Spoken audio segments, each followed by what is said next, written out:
Conveyance in Minecraft is really bad. If you'd never played Minecraft before and you'd never gone onto the internet and watched YouTube videos about it, tell me, how would you make a nether portal?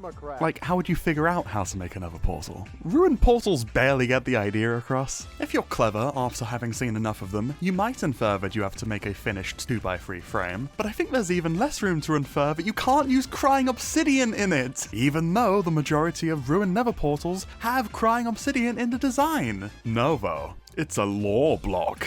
Come on. There are approximately 2,147,000,000 more instances of this kind of design in the game, because Minecraft did indeed have the benefit of YouTube, and wikis, and tutorials, and books. It's never really mattered that Minecraft doesn't have a good in-game tutorial, because by design, you're supposed to learn about it from other people. Which is like, cool.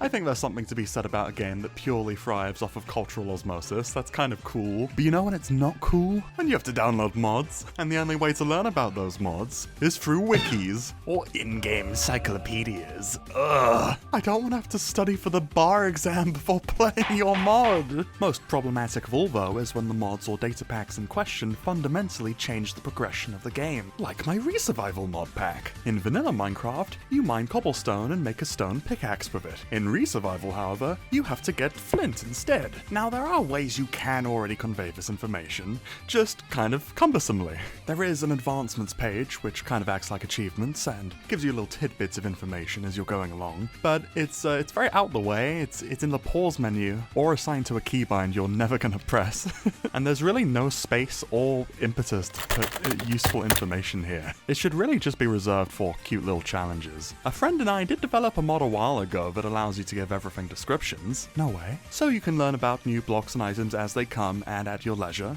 and I think that's pretty good, you know? I think that's alright. But it is once again one of those things where you can just sort of like turn a blind eye to it if you're not paying attention. And digging through a ton of disparate item entries, trying to find out what to do next, not the most riveting thing in the world. That's why we made our own quest mod for Minecraft. But FTB Quests already exists, why would you do that? FTB Quests is pretty cool, but I do think it suffers from some pretty big problems. Whilst the mind map format of it allows you to pretty easily add items, it's a bit too easy to add items. You can get way carried away adding 1 trillion quests that, you know, don't serve any purpose other than to do them. And whilst you can give each quest their own description, there's no way to know a quest has a description until you try clicking on an icon. In using FTB quests for the Resurvival mod pack, I've also found that it's just easy to forget it's there. Just like with advancements, you get the pop-up that you've done the quest, and then that's it. It leaves your mind as soon as it enters it. Also, I just don't like how the mod looks at all.